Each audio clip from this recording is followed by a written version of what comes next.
금지하는 법이 시행된 지 1년이 지났습니다. 음주로 인한 사고는 끊이지 않는데 단속 실적은 거의 없습니다. 광주 사수원지에서 참혹한 시신으로 발견된 이철규 씨. 올해로 30주기를 맞았지만 사망 원인은 아직 의혹투성이로 남아 있습니다. 청정역의 주차난을 해소하는 일이 꼬이고 있습니다. 주차장이나 도로를 확충하려면 현 주차장을 폐쇄해야 하지만 마땅한 대안이 없습니다. 일반 국민들이 날씨와 계절에 관한 영상을 찍어 실시간으로 기상 정보를 공유하는 모바일 앱이 개발됐습니다. 여러분 안녕하십니까? 광주 MBC 뉴스데스크입니다. 국립공원에서 술을 마시면 안 되는 법이 있습니다. 시행된 지 1년이 지났습니다. 그런데 국립공원 무등산에서 음주로 적발된 경우는 단 한 건도 없었습니다. 술을 안 마셔서 그런 거라면 다행이겠지만 그보다는 다른 이유가 있습니다. 남궁욱 기자가 현장 취재했습니다. 구급대원들이 산악구조 헬기로 환자를 끌어올리고 있습니다. 무등산을 올랐다 바위에서 미끄러져 갈비뼈가 부러진 것입니다. 무등산 바위에서 술을 마신 게 화근이었습니다. 좀 음주를 좀 하신 것 같아요. 근데 그 바위 위에 좀 쉬고 계시다가 그 아래로 떨어지셔가지고. 지난 휴일 사고가 났던 무등산을 다시 찾아가 봤습니다. 절벽이 아찔한 바위 위에서 등산객 대여섯 명이 삼삼오오 모여 술을 마시기 시작합니다. 건강합시다. 고맙습니다. 단속 실적을 살펴보면 법의 실효성이 있는지 의문입니다. 법 시행 이후 1년 동안 단속 실적은 지리산은 3건, 무등산의 경우는 단 한 건도 없습니다.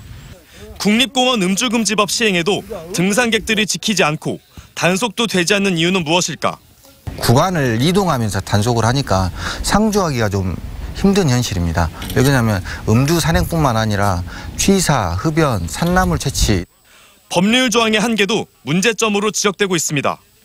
자연공원법 27조를 보면 음주가 금지된 장소에서의 음주 행위만 금지되어 있다 보니 술을 마시는 모습을 들키지 않는 이상 술을 가지고 있거나 마셔도 들키지만 않으면 단속을 피할 수 있습니다.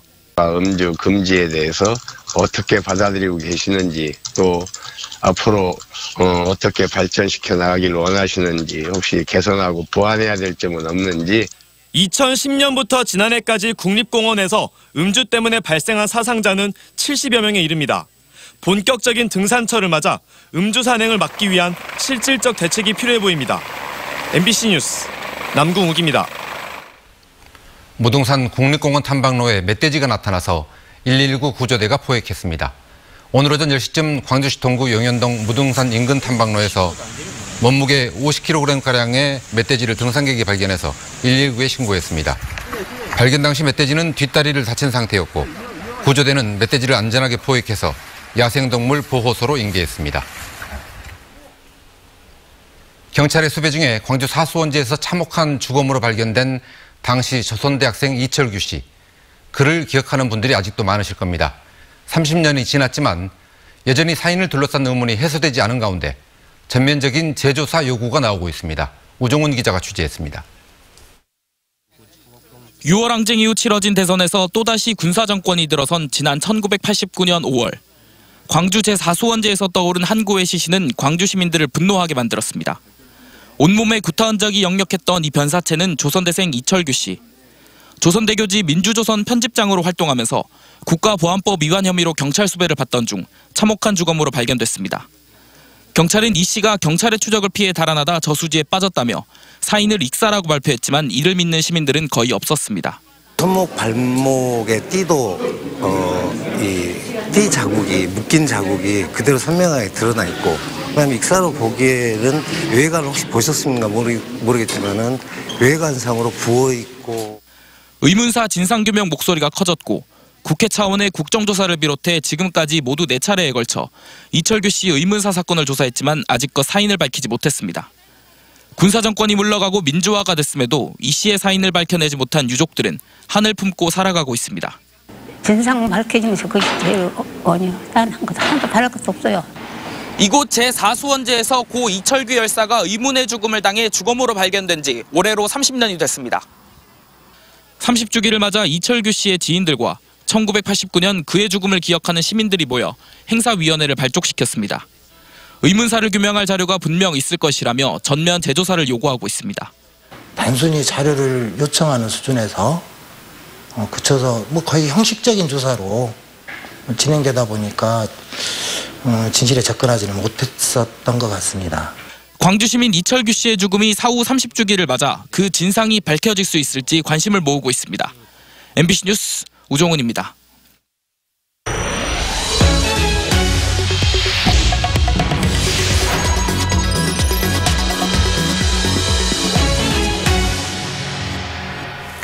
광주 송정역의 주차 문제는 풀리지 않는 골칫거리입니다. 주차타워 건립을 추진하고 있지만 건립 예정지가 지금의 주차장이어서 공사 기간에 또 문제가 생깁니다. 뭔가 해결 방안이 필요한데 광주시와 코레일은 손발을 맞추기는커녕 우왕좌왕만 하고 있습니다. 보도에 김인정 기자입니다. 평일 오후 일찍부터 밀리기 시작한 광주 송정역 주차장. 1주차장과 2주차장을 더하면 차 600대 정도를 주차할 수 있지만 늘 주차 수요가 많아 자리 찾기가 힘듭니다. 자주는 없죠. 많이 기다리는 편이죠. 네, 보통 얼마나? 10분, 20분은 기다리는 것 같아요. 늘 혼잡한 송정역 주차장을 다음 달부터 올해 말에 걸쳐 당분간 공사 때문에 전면 폐쇄한다는 게 당초 코레일의 발표였습니다. 교통 혼잡이 가중될 거란 우려가 제기됐지만 확인 결과 당분간 주차장 폐쇄는 없습니다. 제2주차장을 폐쇄하고 송정역 일대 차량 흐름을 개선할 도로 공사를 다음 달부터 시작하려 했지만 정작 이 공사가 차일피일 미뤄져서입니다. 그래서 4월에 착공하려고 했는데요. 공사 부진의 그 건축물 이전으로 인하여 근데 이전 부지가 확정이 안 돼가지고 7월로 다소 변경이 되었습니다. 아직 토지 보상 문제도 해결이 안 된 도로 공사는 내년 7월부터 1년이 걸릴 전망입니다. 올해 말부터 1년 6개월가량 제1주차장 폐쇄가 필요한 주차타워 건립 공사 시점과 정확히 겹칩니다. 1년 동안은 1, 2주차장 전면 폐쇄가 이어질 가능성이 큰 겁니다. 지난 연말 태스크포스 팀을 꾸려 대체 주차장을 서둘러 마련하겠다던 코레일은 4달째 대체 주차장 마련에 손을 놓고 있습니다.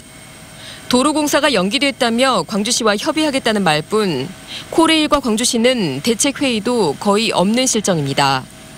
근데 지금 당장 공사가 내년 8월날 시작할 건데 지금부터 임시주차장 대책 원할 이유가 없잖아요. 아직도 1년 이상이 남았는데. 송정역 인근 부지를 부분 활용해 대체 주차장을 마련한다 해도 가뜩이나 부족했던 주차 공간이 지금보다 줄고 시민들의 불편이 예상되는 상황이지만 코레일과 광주시는 우왕좌왕 책임을 떠밀며 시간만 보내고 있습니다. MBC 뉴스 김민정입니다. 주말에 봄꽃놀이 계획 있으시다면 기상청 날씨 제보 앱을 참고하면 좋겠습니다.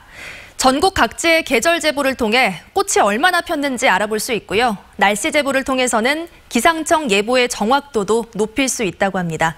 자세한 내용 이다솔 기상캐스터가 전해드립니다. 광주 도심 곳곳에서 벚꽃이 꽃망울을 터뜨렸습니다. 겨우내 얼어있던 저수지도 분홍빛으로 물들었습니다. 흐드러진 벚꽃이 따뜻한 봄바람에 춤을 추고 산책을 나온 시민들은 그 모습을 담아내는데 여념이 없습니다. 예쁜 봄꽃을 사진에 담았다면 날씨 제보 앱에 실시간으로 올려보는 것도 좋겠습니다. 기상청이 만든 날씨 제보 앱은 사용자들이 직접 날씨와 관련한 정보를 공유하는 모바일 어플입니다. 요즘처럼 계절이 변하는 시기에는 벚꽃이나 개구리 등 지표 동식물의 사진을 찍어 앱에 올리면 해당 지역의 계절 변화를 모두가 알 수 있습니다. 또 하늘 상태나 눈비 등 내가 있는 곳의 기상 상황을 사진이나 문자 등을 통해 공유할 수 있고 기상청이 제공하는 정보의 정확도를 높일 수도 있습니다. 관측 공백 지역의 날씨도 관측할 수 있고 또 예보관님들이 기상 예보를 낸다거나 특보를 내실 때 참고 자료를 활용할 수 있어서 예보 정확도를 높일 수 있을 거라고 생각됩니다. 기상청은 다음 달 14일까지 계절 제보에 정보를 올린 사용자들에게 추첨을 통해 상품권을 증정합니다. 날씨가 갈수록 종잡기 어렵고 변화무쌍한데요. 관측 공백을 함께 메우는 날씨 제보로 보다 빠르고 정확한 기상 정보를 직접 만들어 보는 것도 좋겠습니다. 이번 주말 기온이 내림세를 보이긴 하지만 미세먼지 없이 대체로 맑은 날이 예상됩니다. 먼지 걱정 없이 봄나들이 가기 좋겠는데요. 예쁘게 찍은 꽃사진들 날씨 제보 앱에 공유하시고 우리 함께 봄을 느껴보는 건 어떨까요? MBC 뉴스 이다솔입니다. 건조한 날씨가 이어지고 있는 가운데 산불이 잇따라 발생했습니다. 오늘 오후 1시 반쯤 화순군 춘향면 부곡리의 한 야산에서 불이 나 숲 0.05헥타르를 태우고 1시간 30분 만에 꺼졌습니다. 비슷한 시간 광주 광산구 지평동의 한 야산에서도 불이 나 묘지, 열기 등이 탔습니다. 경찰과 소방당국은 두 화재 모두 주민이 밭을 소각하다 불이 번진 것으로 보고 정확한 화재 원인을 조사하고 있습니다. 오늘 오후 3시 반쯤 곡성군 오곡면의 한 저수지에서 40살 임모 씨가 숨진 채 발견돼 경찰이 수사에 나섰습니다.